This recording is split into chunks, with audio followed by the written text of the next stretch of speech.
students, welcome to my channel. This is Dr. Kavita Chauhan from Prerna Coaching Academy, and today I am going to start with English poem Aunt Jennifer's Tigers for class 12th. So children, if you are new to my channel, then do subscribe to my channel and also press the bell icon ताकि मेरे सारे videos की update आपको regularly मिलती रहे. Let's start with today's poem.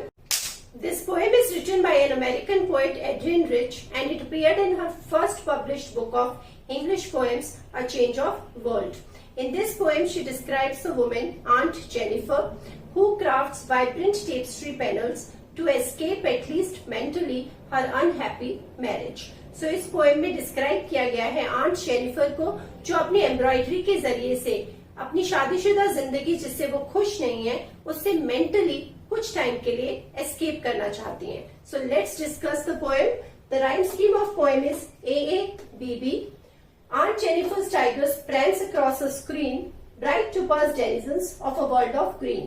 They do not fear the men beneath the tree. They pace in sleek chivalric certainty. So this poem is about a woman and जिनको address किया है poet ने as an aunt. उनका नाम है Jennifer, and the pattern which she is making here, this pattern shows the tigers who are moving and jumping around all over the fabric. तो यहाँ पे जो जिसपे वो बना रही है डिजाइन, उसका जो बैकग्राउंड है वो ग्रीन है, and the tigers are here compared with topaz. Basically she is trying to say that they are bright yellow in colour.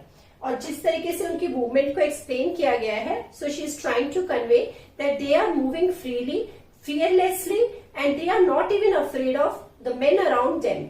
So this is how she has tried to create a design, और उस design के जरिए से वो अपने अंदर के उस डिजायर को भी दिखाना चाहती हैं कि वो भी फ्रीली मूव अराउंड करना चाहती हैं बिना किसी डर के.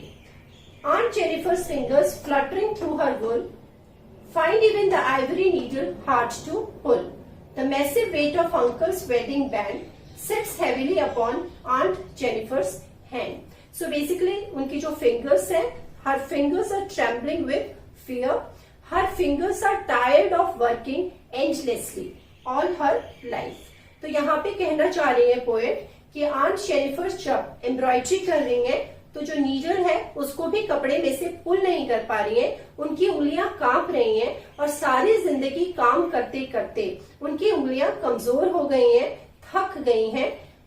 The massive weight of Uncle's wedding band sits heavily upon Aunt Jennifer's hand. और यहाँ पे पोएट ने ये भी बताना चाहा है कि जो उंगली है, उन उंगलियों में अंकल, आंट के जो हस्बैंड हैं, उन्होंने जो उन्हें वेडिंग रिंग दी थी वो उनकी उंगली में पड़ी हुई है, और उसको भी उन्होंने कंपेयर किया है एक वजन के साथ, कि जैसे कि उनकी जिंदगी का एक बहुत ही भारी वजन है जिसको वो ढोती आ रही हैं, और वो उनके हाथों में रखा हुआ है, और जिसकी वजह से वो अपने आप को बहुत बंधा हुआ महसूस कर रही हैं. When aunt is dead, her terrified hands will lie, still ringed with ordeals she was mastered by. The tigers in the panel that she made will go on prancing, proud and unafraid.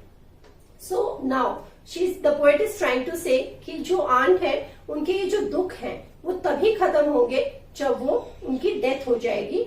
लेकिन उनकी death के बाद भी, यहाँ पे वो कहना चाह रहे हैं कि उनकी डेथ के बाद ये जो उनके हाथ हैं ये शांत हो जाएंगे, लेकिन उनकी जिंदगी में जो दुख उन्होंने महसूस किए हैं, या जो भी अंकल ने उन्हें हमेशा मतलब डोमिनेट करके रखा है, तो जो उनके वो जो दुख हैं वो अभी भी उनसे घिरी रहेंगी, क्योंकि ये जो वेडिंग बैंड है वो अभी भी उनकी उंगलियों में रहेगा.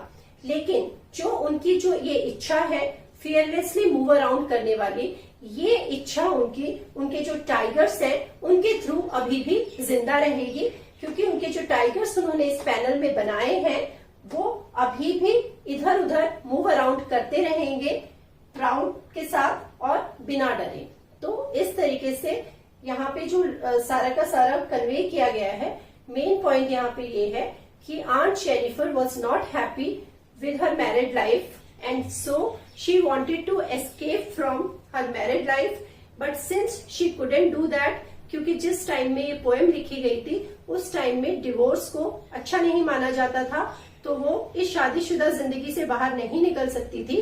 तो उन्होंने ये एक तरीका अपनाया ये अपने डिजाइन्स बनाने का, एम्ब्रॉयडरी करने का, और इन डिजाइन्स के थ्रू वो अपनी उस इच्छा को, जो वो वैसे अपनी शादीशुदा जिंदगी में फ्रीली रहना चाहती थी और अपनी जिंदगी में खुद कुछ करना चाहती थी, उसको उन्होंने अपने डिजाइन्स के थ्रू कन्वे किया। Let's discuss the word meanings. Denizen here is an animal और a plant found in a particular place. तो यहाँ पे डेनिजन्स जो वर्ड यूज किया गया है वो एनिमल्स के लिए यूज किया गया है। प्रेंस का मतलब होता है टू वॉक और move around with high springy steps. तो जैसे जब आप वॉक करते हो या इधर से उधर जाते हो, थोड़ा सा हल्का सा जंप करते हुए, उसको कहते हैं प्रांस। स्लीक का मतलब होता है smooth and shiny. Chivalric word is related to chivalry. पुराने टाइम में क्या होता था कि जो नाइट्स होते थे, they were expected to follow a particular code of conduct. तो यहाँ पे और तुम कह सकते हो एक kind behaviour specially towards women. तो औरतों के प्रति एक ऐसा व्यवहार जो काफी काइंड बिहेवियर माना जाता था।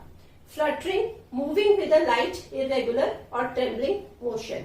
तो यहाँ पे ट्रेम्बलिंग वर्ड यूज किया गया था उनकी फिंगर्स के लिए, कि किस तरीके से उनकी जो फिंगर्स थी वो जब नीडल को खींचने की कोशिश कर रही थी तो कैसे कांप रही थी और वो उस नीडल को खींच नहीं पा रही थी। टेरिफाइड में is the past tense of word terrified.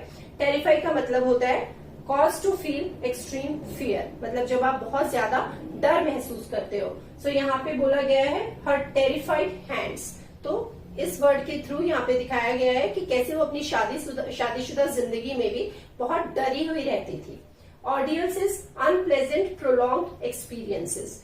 बहुत लंबे समय तक अगर आपने कुछ ऐसे एक्सपीरियंस लिए होते हैं जिंदगी में जो बहुत ही अनप्लेजेंट होते हैं आपके लिए, जिनसे आपको बिल्कुल भी कभी खुशी नहीं मिली होती है और अब बहुत ही आपने दुख फील किया होता है या बुरा फील किया होता है, उनको ऑर्डियल्स कहते हैं। So these are the word meanings. Let's discuss the poetic devices. यहाँ पे टोपाज को कंपेयर किया गया है टाइगर से। So this is a metaphor. यहाँ पे जो दो लाइन्स हैं उनमें दे से बिगिनिंग हो रही है, तो यहाँ पे एनाफोरा है। उसके बाद यहाँ पे fingers fluttering, so F is repeated here, so alliteration. Tensing, proud, again P is repeated here, so alliteration. So these are the poetic devices. So in this one video, I have explained to you the poem. I have written the word meanings which you can note down. I have told you the poetic devices used in the poem. I hope you enjoyed the poem. Thank you so much.